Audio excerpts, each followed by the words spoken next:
Welcome back to Marvel Puzzle Quest with me, P.I. McLeod, and yeah, I usually do this stuff on like a Sunday, last minute sort of stuff, but let's go ahead and get the procrastination taken care of now. It's time to crash a Titan.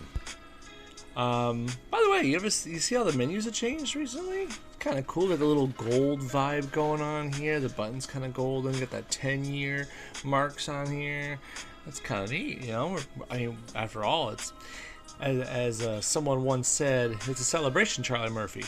And we going in today to crash Titan. Now, I posted about this on the YouTube channel. Just want to make sure everyone's up to date, though. If you didn't see, Puzzle Gauntlet is on and live. Yes, I'm going to have to do videos for that. Probably not going to hit it till Monday.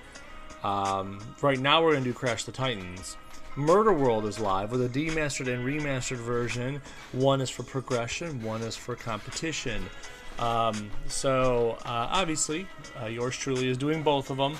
I don't expect to get really high in the remastered one because I just kind of play at my own speed. But hey, my Alliance usually does pretty darn good. You know, shout out to my Alliance peeps. We know we hold it down. And then, of course, in the Versus side, we got the Class of 2017 going on. So we got a whole 4-star and 5-star roster to pour through in a couple of vids before the Class of 2017 closes down by the middle of next week. Got lots of things to do. But hey, one thing at a time, right? You don't want to stress yourself out too much. I don't know about you, but I am not a multitasker. I'm a one at a time sort of person. Ready? Let's crash a Titan. Today, or for this week, what was our Titan? We're going against Wolfsbane. Let's see, how do I describe Wolfsbane really quick and easy? When Wolfsbane entered the picture in Marvel Puzzle Quest, it wasn't too long ago, but it was a few years back. Not the newest of 4 stars, but definitely before the new developers kicked in. She had some good stuff in her package, but she's nothing that really screamed out meta breaking. She's actually pretty good when you get down to use her. The only sour spot is at this time in the game when she was introduced, people are starting to have these passives that would start self-feeding or doing damage automatically or buffing things, and she had none of that. And it's not to say that she's bad for it, but she just didn't have that punch that everyone was looking for at the time. And to this day, unfortunately, she kind of sits there and collects cobwebs.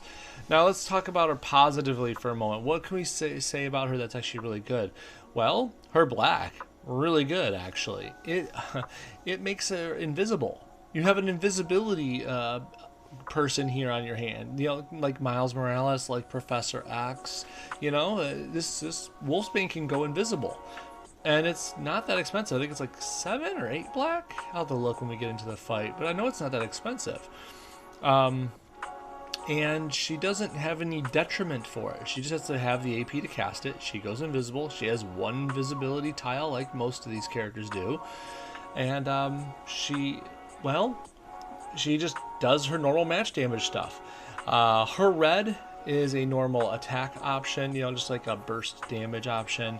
It has an extra little status effect tiles thrown in, but you'll see that when we get into the fight. And finally, her purple is kind of unique, but it's not like the best thing in the world. It makes 5 countdowns, each of them with a different amount of turns on it. One of them is 1 turn, next one is 2 turns, next one is 3 turns, all the way up to 5 turns. Each of them does a nice bit of damage, but you don't get them all at once because they all have varying turns on them, right? So next turn, the 1 turn will go off. Then the turn after that, then the 2 turn one will go off. And so you're getting damage each turn, but it costs AP to cast, as you'd expect. And obviously not all of them are going to survive, all the different characters making matches and all the powers out there. So it's considered her weakest ability, even though it's kind of her most unique one. That's kind of a sour spot. But anyways, we're not going to have trouble with her, right? Her biggest thing is that she goes invisible, if we're really being honest. As long as we keep her from going invisible, we'll have no problem.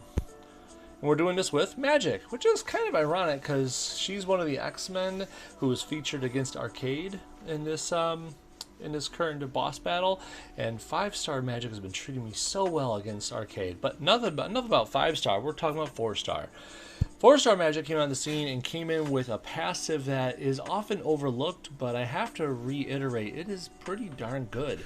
Eldritch Armor. It's a passive that says whenever a friendly power is fired, that includes her own. It could be her allies or herself. When firing a power, you get 2 protect tiles, and then you fortify another 2 strike, protect, or attack tiles and improve them. Fortification and improving tiles just because you or an ally fired a power. Not to mention just making some protect tiles right off the rip. This isn't bad at all, especially since there's a lot of powers in this game that are cheap to run. You can literally make a lot of projectiles really easy. And then there's other characters that abuse projectile privileges, like, you know, Beta Ray Bill, for example, or, you know, Polaris, obviously, with making and breaking them. There's other things, too, for it, but I'm just going off of some of the easy, obvious hits there. I also like to abuse Magik with Bishop, for example, because Bishop says, hey, if there's so many friendly projectiles on the board, you'll remove some of them and change some tiles to blue. And basically it helps you make random blue cascades, feeding your blue AP, which is so important for a lot of characters. And that's at the 4-star level, of course, but it's still a fun combo. Probably one of the best abilities from her, though, is Ruler of Limbo. Now, it doesn't do anything different between levels 3 through 5. As a matter of fact, I don't even think at level 3 is when it finally turns into a 1-turn repeater. But what it does, it's so important, is that it makes every turn 2 basic tiles will turn to red. You're helping 2 more tiles turn to red every turn, and there's no limit to it. It doesn't say, oh, it only stops at 10 or anything like that. No, it's going to keep making red tiles once a turn. That's super, super important. You can feed a lot of red characters with this ability. Obviously, Blade is one of her friends. Anyone who likes just red powers offhand, like Cyclops or Iron Man, you know, sky's the limit. Magik definitely helps feed that. Now, once this is fired, it turns into this passive where when that repeater tile is matched away or destroyed, as long as it's not removed, it has to be matched or destroyed, you get 2 strength 113 purple strike tiles. Obviously bumped up to 5, that's where it gets stronger. You get 3 strike tiles. And that's it. That's really all this passive is for. It's just when this tile gets destroyed or removed, this happens. Honestly, that's not the main reason you're using this power. You're here for the limbo action of getting red tiles on the board. The red tiles also feed herself. Slice Sorcery, it's expensive at 12, but it's not bad at all. It does okay damage, you know, almost 15k at where I have her leveled, but also removes up to 2 enemy strike attack protects or countdowns. That's not bad at all. Not to mention, if you factor in the idea that once you use this, her blue is going to fire off and get some protection on the board. So her red can remove tiles. Her blue puts out protects and strengthens tiles, and his purple, if it gets matched or destroyed, makes some strike tiles. She's got some good tile control. Anyways, enough about that. Blah, blah, blah, right? She didn't break the game when she came in. She didn't shake the meta up, but she definitely did more for the game than Wolfsbane did, even without invisibility. And it's basically that passive. Let's show Wolfsbane what it's like to actually, I don't know, kind of shake the game up a tad.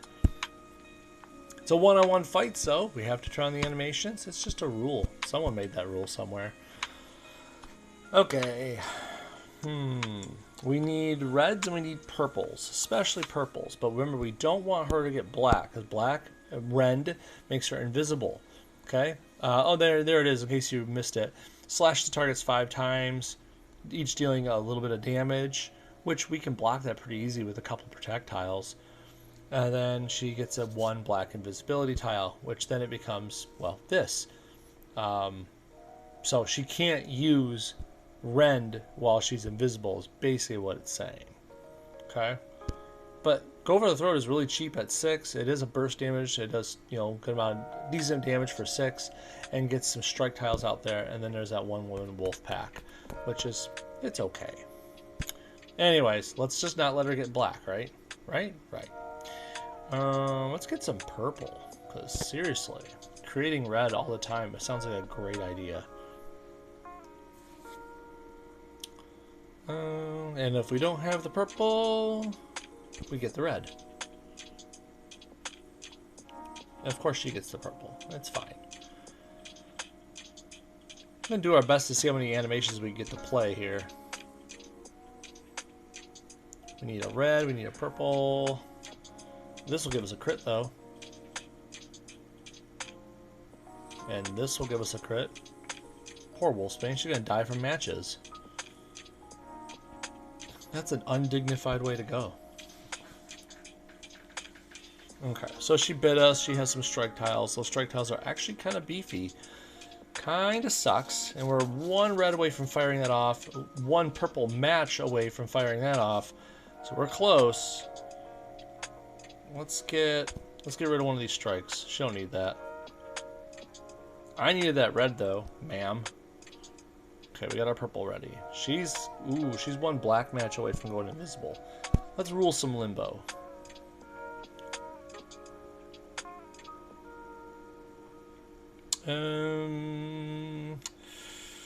Oh boy.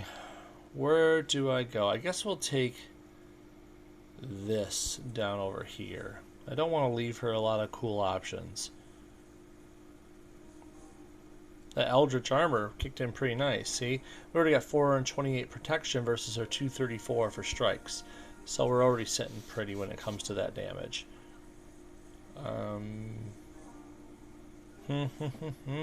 Let's make sure she doesn't get black. Give me some reds. And made a match automatically for us. Got rid of one of our projectiles, but that's okay, because now we're just going to win the fight. So you saw her purple animation. Her blue doesn't have an animation because it's passive. You get to see her red to finish the fight. Wham! There we go. More expensive than Wolfsbane, but she's super effective. Definitely enjoy it. I think the reason this fight happened, just as a side note, did you see the movie, The New Mutants? I feel like that's probably why this fight happens in this game. I mean, because both of them are in it. Wolfsbane and Magik are both in that movie.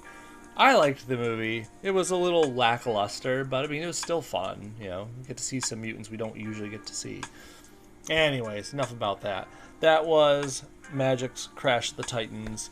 Nice and simple. Remember, always use your damage boost if you're going to need it, or some AP boosts, because that purple and red are a little pricey.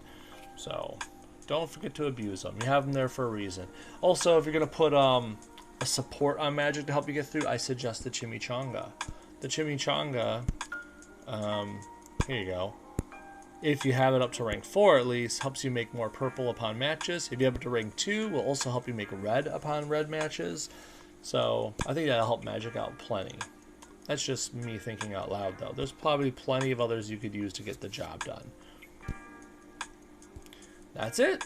That's Magik's Crash the Titans. I will be back on at latest tomorrow afternoon to do the boss run for the Murder World, demastered and or remastered.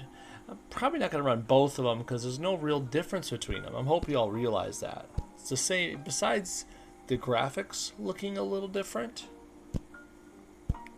There's no real difference. It's the same boss, same animation, same everything. If there's a difference at all, it's just in the prize structure. So, anyways, thank you very much for watching, and I will see you guys really, really soon. Later, y'all.